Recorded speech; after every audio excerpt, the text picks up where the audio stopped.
ini temanya bahasa roh.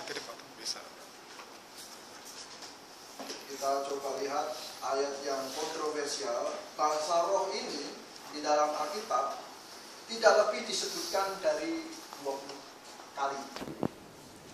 Mungkin kemungkinan belasan kali kata bahasa roh ini. Coba lihat 1 Korintus pasal 13 saja, karena ini untuk mempersingkat waktu. 1 Korintus pasal 13.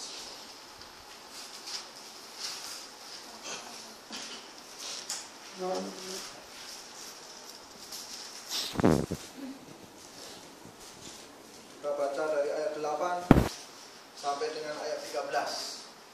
1 Korintus pasal yang ke-13 ayat 8 sampai 13. Kasih tidak berkesudahan, nubuat akan berakhir, bahasa roh akan berhenti, pengetahuan akan lenyap, sebab pengetahuan kita tidak lengkap dan nubuat kita tidak sempurna. Tetapi jika yang sempurna tiba, maka yang tidak sempurna itu akan lenyap. Ketika aku kanak-kanak, aku berkata-kata seperti kanak-kanak. Aku merasa seperti kanak-kanak. Aku berpikir seperti kanak-kanak. Sekarang sesudah aku menjadi dewasa, aku meninggalkan sifat kanak-kanak itu. Karena sekarang kita melihat dalam cermin suatu gambaran yang samar-samar. Tetapi nanti kita akan melihat muka dengan muka. Sekarang aku hanya mengenal dengan tidak sempurna. Tetapi nanti aku akan mengenal dengan sempurna, seperti aku sendiri dikenal. Demikianlah tinggal ketiga hal ini, yaitu iman, pengharapan, dan kasih. Dan yang paling besar di antaranya ialah kasih. Ya, kita berdoa. Bapa di surga, kami malam ini belajar bersama-sama Sunday School. Tema bahasa roh adalah Tuhan menolong kami, memberi kami pengertian dan hikmat. Terima kasih Tuhan, di dalam nama Tuhan Yesus Kristus kami berdoa. Amin. Baik, bahasa roh. Bahasa roh dari namanya ini saya silang, karena ini bukan bahasa roh tapi bahasa lidah. Jadi kedengaran bunyi gitu ya. Kalau bahasa roh itu kan tidak kedengaran bunyi. Bunyinya nggak kedengaran kita. Orang nggak bisa dilihat kok roh, kan gitu. Roh itu tidak bisa dilihat, tidak bisa diraba. Tetapi kalau kita namakan bahasa roh itu kurang tepat, karena bahasa aslinya glosalaleo. Glosa mulut, saleo itu berkata-kata atau perkataan. Jadi bahasa lidah adalah bunyi yang keluar dari mulut. Gitu. Nah, itu sebenarnya bahasa lidah. Nah, bahasa lidah ini dari namanya itu bukan roh tapi lidah. Saya tekankan di situ supaya jangan sedikit-sedikit kayaknya kalau sudah bahasa roh rohani sekali gitu orangnya. Ini beda, bahasa lidah pesta yang keluar dari mulut. Kemudian sekarang kita langsungkan kepada model bahasa lidah. Model bahasa lidah di dalam Alkitab itu ada dua. Yang pertama bahasa lidah yang dikaruniakan pada zaman para rasul pada hari Pentakosta. Di situ bahasa lidah yang bisa dimengerti manusia, yaitu saya orang Jawa tahu bisa ngomong bahasa Mandarin gitu. Nah, dia kok bisa ngomong bahasa Mandarin padahal dia orang Jawa nih gitu. Atau orang Manado bisa langsung ngomong bahasa Batak, dikaruniakan bahasa Batak misalnya. Atau dia bisa ngomong orang Papua langsung bisa begitu. Gitu. Jadi itu bahasa yang bisa dimengerti manusia itu terjadi pada zaman pada hari Pentakosta. Kemudian model bahasa lidah yang kedua itu bahasa lidah lidah yang perlu penterjemah. Perlu ditafsir, maksudnya ditafsir, bukan diterjemahkan, tafsirkan.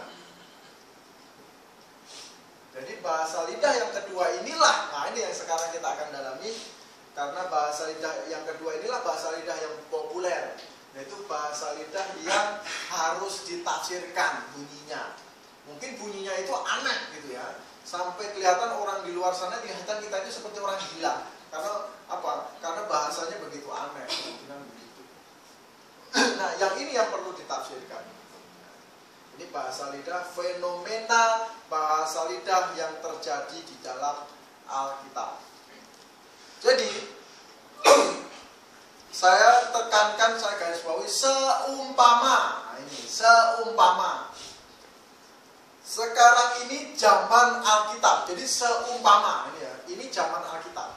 Maka Tuhan mendatangkan dua fenomena bahasa, yaitu bahasa lidah yang bisa dimengerti manusia dan bahasa lidah yang perlu ditafsirkan. Saat ini itu seumpama. Nah, sekarang realnya, nyatanya seperti apa? Kita mau lihat dulu kapan berhentinya bahasa lidah.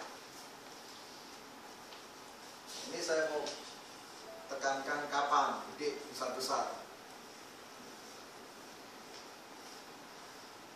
Kapan berhentinya bahasa lidah atau populer di kalangan orang-orang Kristen di Indonesia ini bahasa roh katanya. Kalau di terjemahan Alkitab bahasa lain itu nggak ada bahasa roh terjemahan. Di Alkitab bahasa Indonesia ini aja terjemahannya bahasa roh. Nah, sekarang kita mau bicara kapan, berhentinya kapan gitu ya. Kalau misalnya berhentinya nanti, ya sekarang kita harus cari bahasa lidah. Tapi kalau Tuhan bilang sudah berhenti, ya kita jangan cari-cari itu bahasa lidah. Kapan berhentinya? Ayat 8, 1 Korintus 13 ayat 8. Kasih tidak berkesudahan, nubuat akan berakhir, bahasa roh akan berhenti, pengetahuan akan lenyap. Sebab pengetahuan kita tidak lengkap dan nubuat kita tidak sempurna. Tetapi jika yang sempurna tiba, maka yang tidak sempurna itu akan lenyap. Ketika kanak-kanak aku berkata-kata seperti kanak-kanak, aku merasa seperti kanak-kanak, aku berpikir seperti kanak-kanak. Sekarang sesudah aku menjadi dewasa, aku meninggalkan sifat kanak-kanak itu. Karena sekarang kita melihat dalam cermin suatu gambaran yang samar-samar, tetapi nanti kita akan melihat muka dengan muka. Sekarang aku hanya mengenal dengan tidak sempurna, tetapi nanti aku akan mengenal dengan sempurna seperti aku sendiri dikenal. Demikianlah tinggal ketiga hal ini, yaitu iman, pengharapan, dan kasih. Dan yang paling besar diantaranya ialah kasih. Jadi kapan bahasa lidah akan berhenti? Yaitu ketika yang sempurna tiba.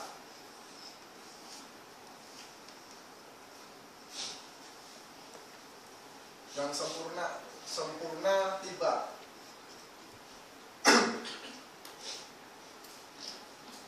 Jadi yang sempurna tiba. Nah, apa itu yang sempurna tiba? Penafsiran pertama, yang sempurna tiba itu, jangan sampai nanti anak-anak kita yang sudah gede-gede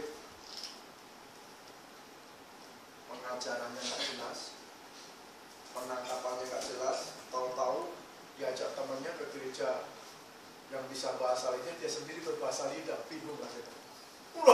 Kaget sendiri. Lah, kok Vivia bisa bahasa lidah? Pusing saya. Jadi kapan? Yang pertama, penafsiran pertama itu kita bandingkan. Penafsiran pertama itu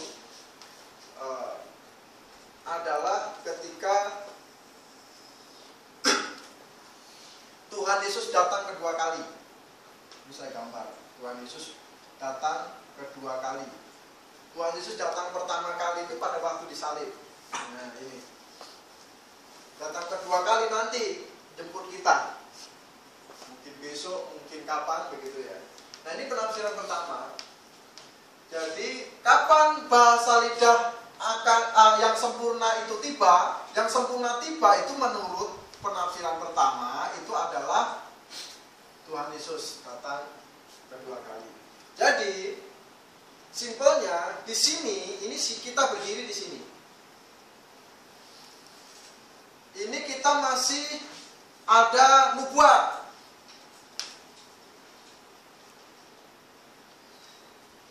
Ada nubuat. Ada bahasa lidah.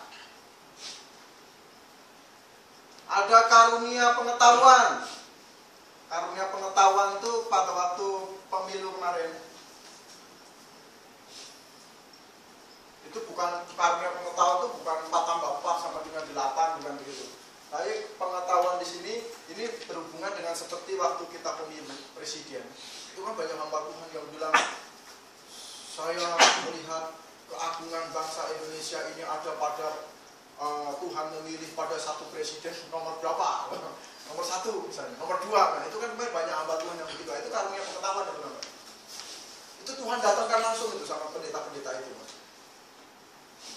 Harusnya begitu. Itu karunia pengetahuan. Terus ada iman. Tadi ini kan ada iman. Ada pengharapan.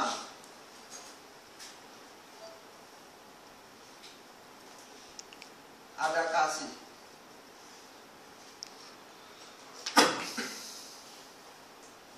Jadi ada nubuat, ada bahasa lidah, ada pengetahuan, ada iman, ada pengharapan, ada kasih. Nanti setelah Tuhan Yesus datang, nah itu begitu. Nah jadi penafsiran pertama sempurnanya itu pada saat Tuhan Yesus datang kedua kali. Jadi karunia-karunia yang ada sekarang, kasih tidak berkesudahan, nubuat akan berakhir, pengetahuan akan lenyap, bahasa lidah akan berhenti. Nah ini ada 6 tadi saya catat karunia, yaitu nubuat, bahasa lidah, pengetahuan, iman, pengharapan, dan kasih. Dan ketika yang sempurna itu tiba, katanya di ayat yang ketiga, pasal 13, ayat yang ke-13, ini yang penting, pasal 13 ayat yang ke-13. Demikianlah tinggal ketiga hal ini, yaitu iman, pengharapan,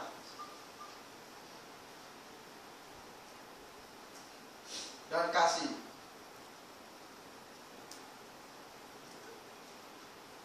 Ini penafsiran pertama. Makanya banyak orang-orang karismatik mengejar bahasa lidah. Kenapa? Karena mereka punya pendapat sempurnanya belum tiba. Sempurnanya itu masih Tuhan Yesus. Jadi Tuhan Yesus belum datang kedua kali. Maka kita coba kejarlah nubuat itu, kejarlah bahasa lidah, kejarlah pengetahuan. Kejar iman, kejar pengharapan, kejar kasih. 6-6-nya dikejar semua sekarang. Gitu kan?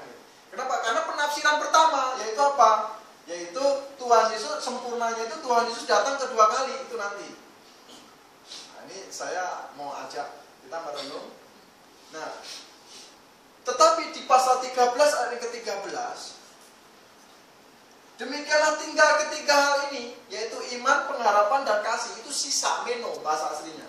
Sisa ketiga hal ini, yaitu iman, pengharapan, dan kasih. Kapan? Ketika yang sempurna tiba. Ketika yang sempurna tiba, itu sisanya iman, pengharapan, dan kasih. Di sini Bapak Ibu ya, ini janggalnya penafsiran pertama. Jadi orang-orang karismatik salah menafsir Alkitab di sini. Kalau yang sempurna tiba itu betul Tuhan Yesus yang datang kedua kali, maka ketika kita ketemu Tuhan Yesus, itu tinggal 3. Iman, pengharapan, dan kasih. Gitu. Ini yang janggal. Saya ketemu Tuhan Yesus, saya masih penuh punya pengharapan. Ini janggal sekali nih, penafsiran ini tidak matching. Saya sudah ketemu sama Tuhan Yesus, yang tersisa tinggal saya masih punya iman. Maksudnya begitu. Ini janggal juga. Enggak matching. Jadi ketemu di surga sama Tuhan Yesus, saya masih mengharapkan Tuhan Yesus datang kedua kali. Masih punya pengharapan sama Tuhan Yesus. Ini kacau. Di surga itu tidak punya apa-apa kita. Di surga itu tinggal punya kasih. Harusnya yang benar begitu. Kalau di surga itu, yang benar kita tinggal punya kasih. Makanya disebut di situ di ayat 8, yang paling besar diantaranya ialah kasih. Kasih tidak berkesudahan. Iman berkesudahan tidak? Iman berkesudahan. Setelah yang kita imanin kita dapatkan, ya sudah nggak perlu beriman lagi, kan gitu. Yang sudah kita harapkan untuk datang, yaitu Tuhan Yesus sudah datang sama kita tidak perlu punya pengharapan lagi sama Tuhan Yesus. Tuhan Yesus yang mana lagi, kan gitu. Makanya disebut di situ pengharapan itu tidak kekal. Iman itu tidak kekal. Yang kekal itu adalah kasih. Karena apa? Karena ketika ketemu Tuhan Yesus, kasih kita tidak hilang. Kasih kita terus ada. Tetapi ketika ketemu Tuhan Yesus, iman kita yang hilang. Karena yang kita imani Tuhan Yesus, kecuali kita mengimani yang lain gitu. Ini tidak matching di sini. Sekarang kita penafsiran kedua. Ini penafsiran yang benar, yaitu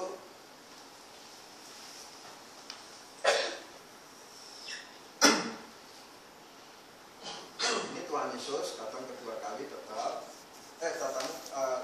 pertama kali waktu disalib. Nanti Tuhan Yesus datang kedua kali.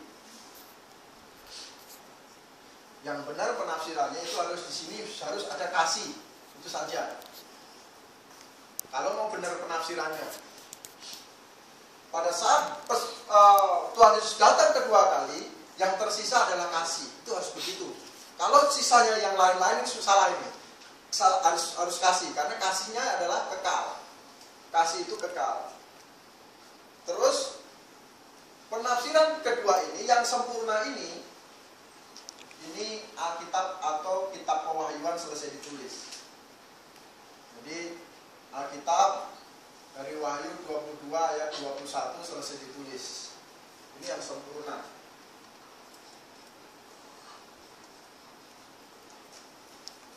Kalau di dalam bahasa Inggris, perfecting, sesuatu yang sempurna, benda yang sempurna. Ini Alkitab. Nah, apakah benar sempurnanya Alkitab yang dimaksud ini? Coba kita lihat. Sebelum Alkitab selesai ditulis, nah ini. Jadi zaman para rasul nih bicaranya. Sebelum Alkitab selesai ditulis, ini para rasul punya 6. Orang-orang pada saat itu mengejar 6 karunia ini, yaitu nubuat, bahasa lidah, pengetahuan, iman, pengharapan, dan kasih. 6 ini dia kejar-kejar. Jemaat mula-mula mengejar semuanya ini sebelum Alkitab selesai ditulis. Maka di pasal 13, di pasal 14-nya dikatakan kejarlah kasih itu, kejarlah karunia-karunia itu katanya.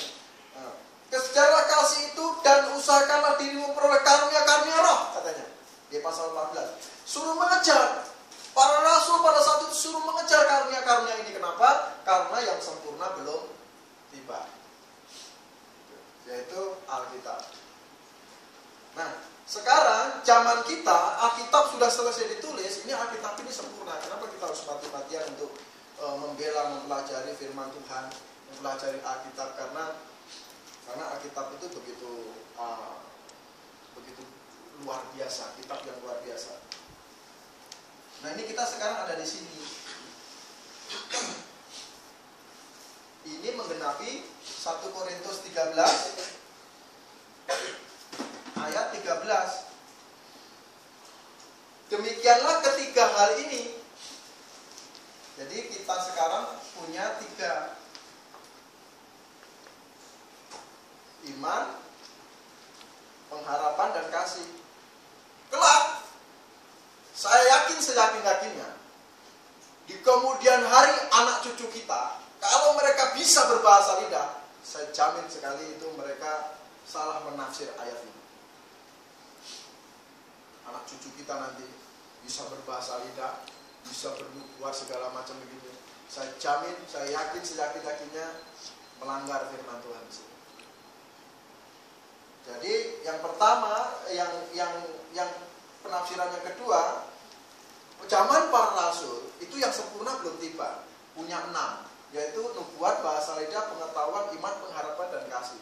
Setelah yang sempurna itu Alkitab itu tiba, Wahyu 22 ayat 21, itu tinggal 3. 1 Korintus 13 ayat 13, yaitu iman, pengharapan, dan kasih. Jadi sekarang saya bukan tidak mau, gitu. Bukan tidak bisa. Bahasa lidah itu bukan tidak bisa, bukan tidak mau, bukan apa. Tetapi kenapa? Karena Tuhan sudah tidak datangkan lagi ini, gitu. Kan tadi Tuhan sudah berjanji ketika yang sempurna tiba. Ya, ketika yang sempurna tiba, bahasa lidah, nubuat, pengetahuan itu lenyap karena tidak sempurna ini. Tapi ketika ini tidak lenyap, kapan itu zaman itu? Tadi sudah kita buktikan zamannya bukan di sini. Ini nggak matching. Zamannya tentu di sini, yaitu zaman kita. Gitu. Ada ayat yang dikatakan di situ, Pak Firman ini melanggar firman Tuhan.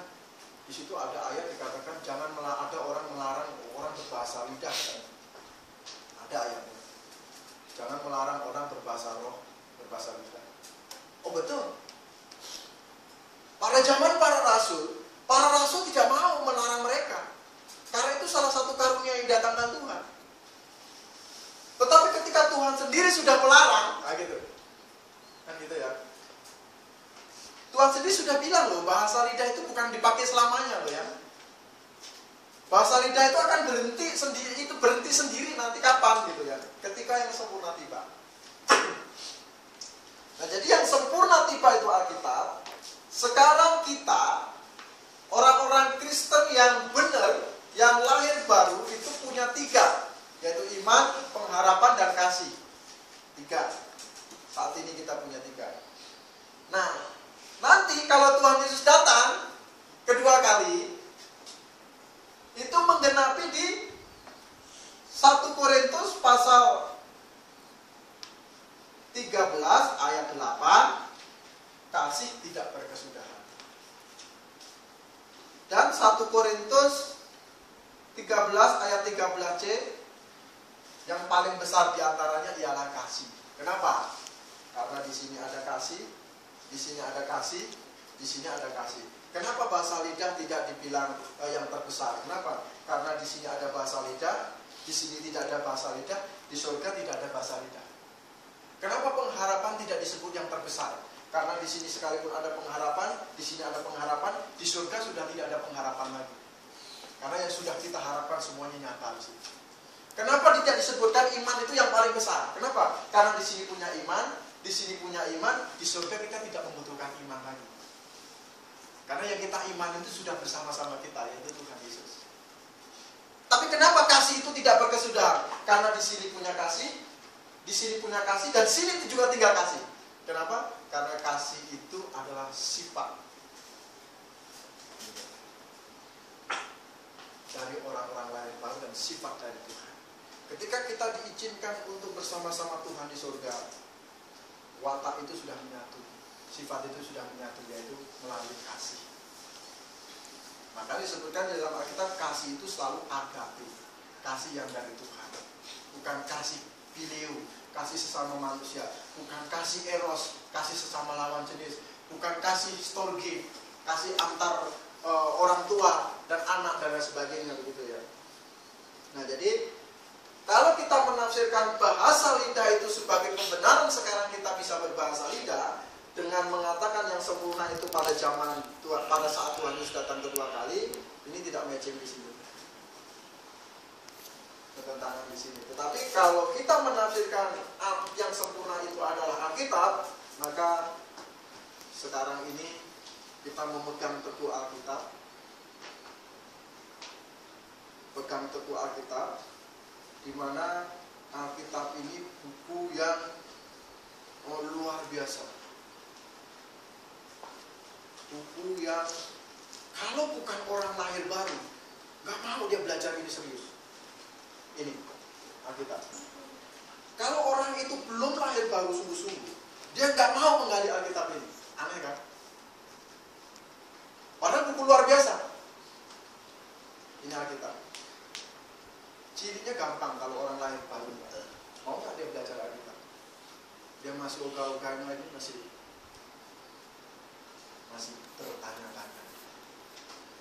bertanya-tanya.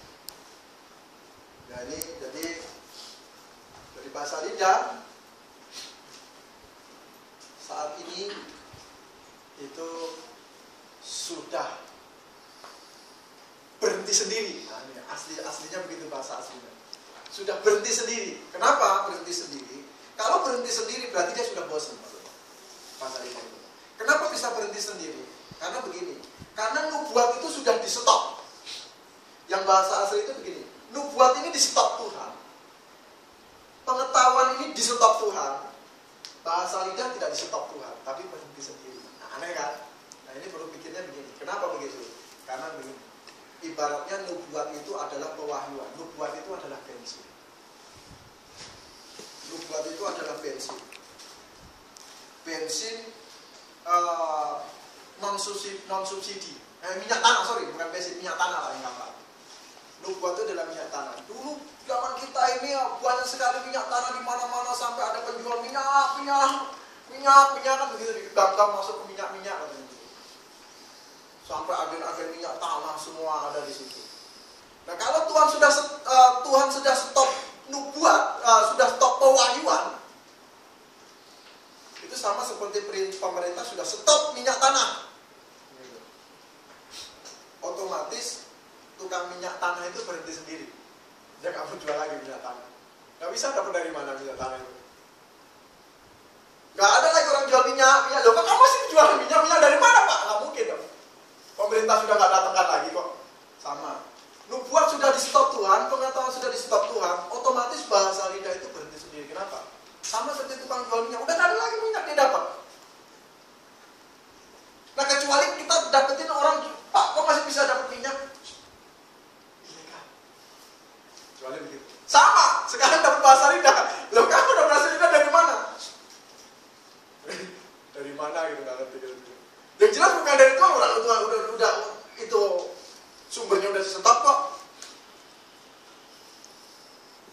Pasif nih bahasa aslinya. Di, bukan ber. Ber itu berakhir, itu seolah-olah gimana gitu, tapi di. Bahasa aslinya itu diakhiri. Jadi ada yang nyetop, siapa? Yang mengakhiri siapa gitu? Yang mengakhiri ya Tuhan. Pewahyuannya stop. Kenapa pewahyuan diakhiri? Karena sempurna di sini. Gitu. Ini pewahyuannya sudah sempurna. Jadi jangan ditambah-tambah dengan di sini. Nanti kalau ditambah di sini semakin tebal, sampai nggak karuan-karuan kita. Sampai akhirnya orang malas belajar ini, lebih baik nunggu suara Tuhan langsung. Kan kebanyakan begitu sekarang. Celakanya itu bukan suara Tuhan, kan begitu. Nah, ini. Jadi ini nubuat sudah di stop, pengetahuan di stop, otomatis ini berhenti sendiri.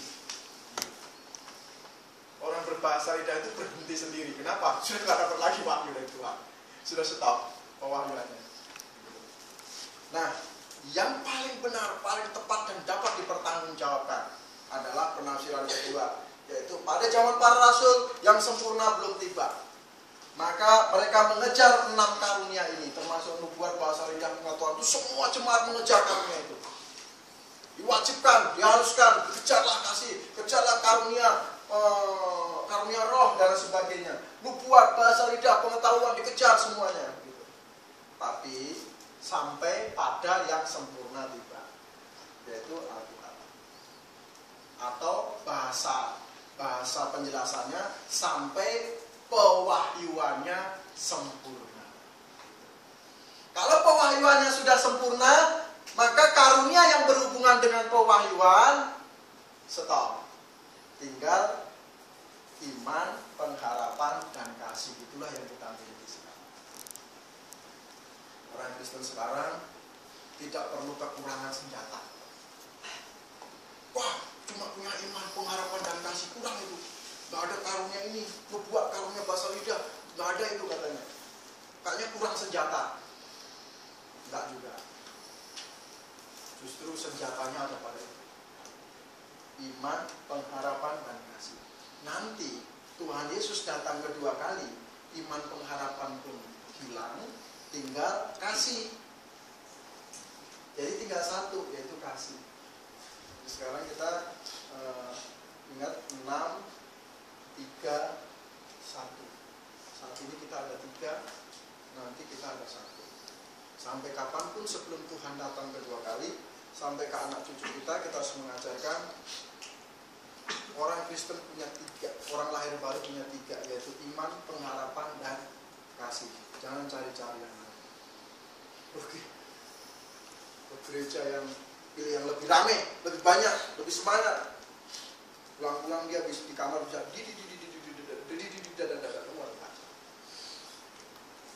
parah ini. Jadi sulit nanti. Oke, sampai di sini pembahasan kita bahasa lidah 45 menit. Waktu kita sudah tentang bahasa lidah atau yang dikenal dengan bahasa roh. Ada pertanyaan, Pak? Ada bertanya itu, Pak. 1 Korintus 14 ayat 2 sampai 3, 4, Ya. 5 itu kan disebutkan di situ kan, siapa yang berkata-kata dengan bahasa roh tidak berkata-kata pada manusianya, tapi kepada Allah. Sebab tidak ada seorang pun yang mengerti bahasanya, oleh roh yang mengucapkan hal-hal yang rahasia. Ayat ketiga, tetapi siapa yang bernubuat, ia berkata kepada manusia, yang membangun nasihat ini dan menghibur. Dan siapa yang berkata-kata dengan bahasa roh, ia membangun dirinya sendiri, tetapi siapa yang bernubuat, ia membangun jemaat. Aku suka supaya kamu semua berkata dalam bahasa roh, tetapi daripada itu supaya kamu bernubuat, sebab orang yang bernubuat lebih berharga daripada orang yang berkata dengan bahasa roh, kecuali kalau orang itu juga menaksikannya sehingga jemaat dapat dibangun. Jadi gimana ayat lagi ini, Pak? Ya, pertama itu terjadi sebelum yang sempurna tiba. Jadi kejarlah kasih itu dan usahakanlah dirimu memperoleh kasih karunia dan lain sebagainya.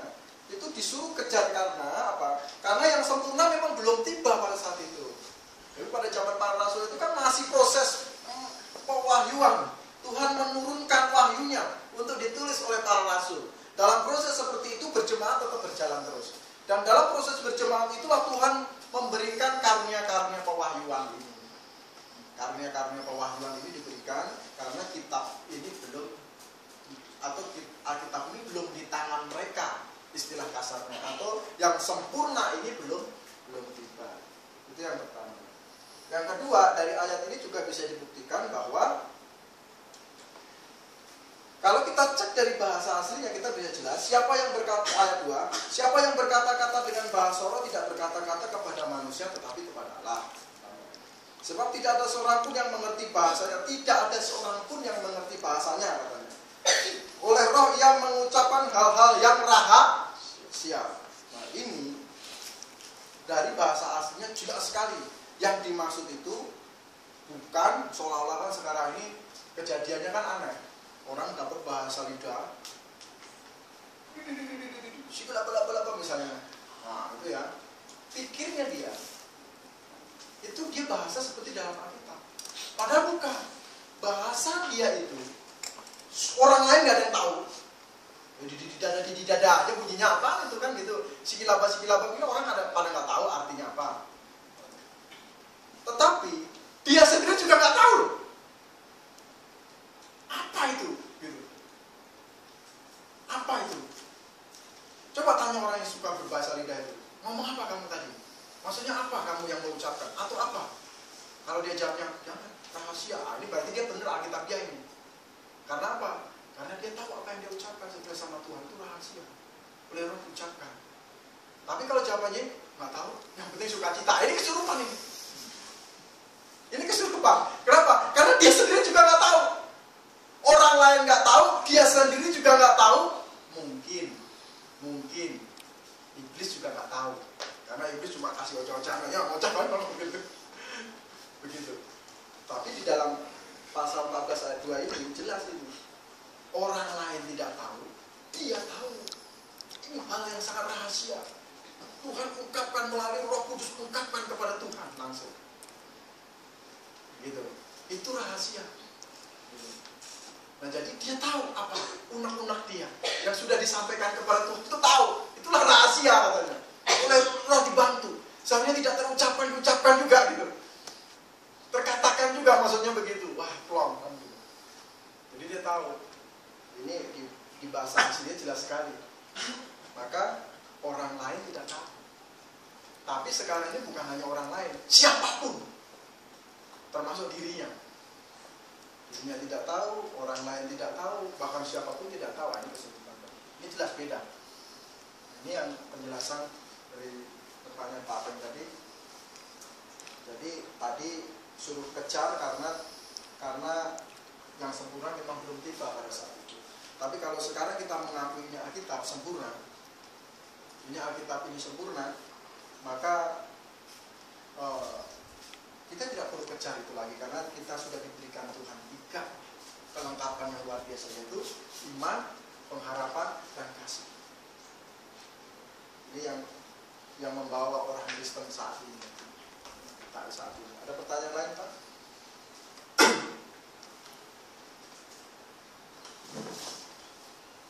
Ya, Pak. Ini yang tadi 1 Korintus 13 ayat 9-10, Pak. Ya. Kalau kita balik ya. Tetapi jika yang sempurna tiba, yang 10 dulu nih. Ya. Maka yang tidak sempurna itu akan lenyap. Ya. Ini supaya lebih jelas. Di ayat 9, sebab pengetahuan kita tidak lengkap dan nubuat kita tidak sempurna. Jadi kalau yang sempurna datang, pengetahuan dan nubuat itu lenyap. Ya. Itu logis. Tapi di ayat 9, bahasa lidah nggak diutak-utik gitu loh. Bahasa lidah? Ini kan di ayat 8, bahasa roh akan atau ya. bahasa lidah akan berhenti, Betul. pengetahuan akan lenyap, Ya, betul. ya kan? Nubuat akan berakhir. Itu kan ada 3 hal di situ. Tetapi di ayat 9 kenapa cuma pengetahuan dan nubuat? Sedangkan bahasa rohnya nggak diutak-utik. Betul. Nah, ini saya bilang tadi, bahasa lidah itu punya grammarnya itu middle voice.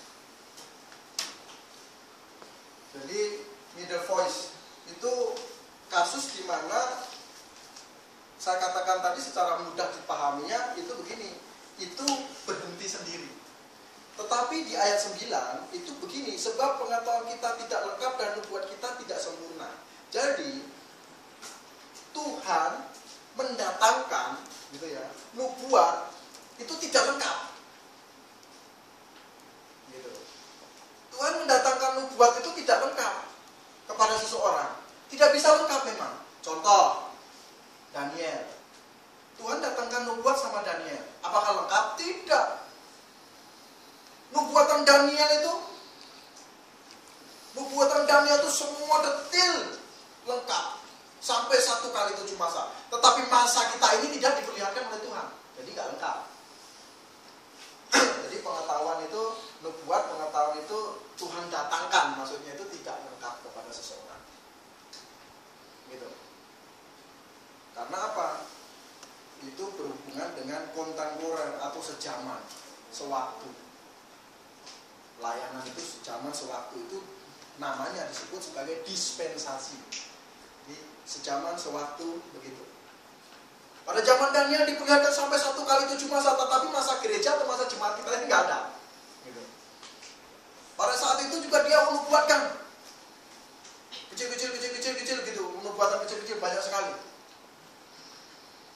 Sama Paulus dinubuatkan untuk jangan pergi ke sana, pergilah ke sana dulu. Paulus pergi ke sana. Kecil-kecil. Dinubuatkan. Nah, itu tidak lengkap atau tidak sempurna. Tetapi bahasa lidah kenapa tidak sempurna? Karena bahasa lidah itu bukan otoritasnya itu langsung pewahyuan, gitu ya. Tetapi kelihatannya bahasa lidah ini hubungannya dengan manusia itu langsung dikuatkan. Kalau nubuatan kan itu perkataan Tuhan untuk orang lain. Gitu. Kalau bahasa lidah biasanya untuk diri sendiri. Nah, ini gitu. Jadi kalau pewahyuannya sudah stop, otomatis dia sendiri tidak perlu dikuatkan dengan cara bahasa lidah lagi. Kalau kamu mau dikuatkan sekarang dengan iman kamu, pengharapan kamu, dan kasih kamu masing-masing. Jadi karena kelihatan dari grammarnya itu middle voice. Sementara ini ini diawali sebenarnya dengan kata diakhiri gitu. Ya, oke. Ada lagi? Jadi orang yang berbahasa lidah itu bertentangan dengan Alkitab zaman sekarang ini. Ya, Pak. Bisa masuk surga nggak dia? Ya. Nah, ini tidak ada berbicara masalah masuk surga atau tidak masuk surga. Ini berbicara masalah pewahyuan yang dilanggar. Pewahyuan yang dilanggar. Contoh, saya mengakui Alkitab satu-satunya firman Tuhan. Bagaimana iman saya? Iman saya adalah Alkitab satu-satunya firman Tuhan. Nggak bisa diganggukan. Kan itu iman saya. Tapi kalau saya berkata iman saya satu-satunya firman Tuhan, tapi pada Alkitab saya ini satu-satunya firman Tuhan, tapi pada prakteknya saya masih kurang gitu terhadap firman Tuhan yang satu-satunya ini, masih kurang, mau wahyu-wahyu yang lain, saya yakin saya ada masalah dengan kekristenan saya. Gitu. Ada masalah. Perkenalan masuk surga atau tidak masuk surga itu penilaiannya belakangan, tetapi yang jelas saya pasti ada masalah. Kenapa? Cari penyakit. Sudah tahu ngomong Alkitab satu-satunya firman Tuhan? Ya, satu-satunya firman Tuhan. Tapi itu cuma di mulut. Di luar dia masih cari-cari mana wahyu Tuhan ini. Tuhan datangkanlah wahyu sama saya. Nah, ini kan banyak. Itu artinya dia tidak mengakui Alkitab satu-satunya firman Tuhan. Dalam hati pasti ada masalah. Masalahnya apa? Tunggu aja. Mungkin ada yang mati gantung diri, bisa bahasa lidah, tapi aneh. Bisa bahasa lidah, matinya gantung diri, kan aneh. Bingung juga kita. Kalau orang tidak percaya Tuhan, matinya gantung diri, mas mending. Ini bisa berbahasa lidah, matinya gantung diri, kan aneh juga. Nah, banyak sekali kekonyolan akhirnya. Banyak sekali kekacauan yang terjadi karena apa? Imannya tidak sesuai dengan apa yang diucapkan. Jadi kurang lebih begitu. Oke.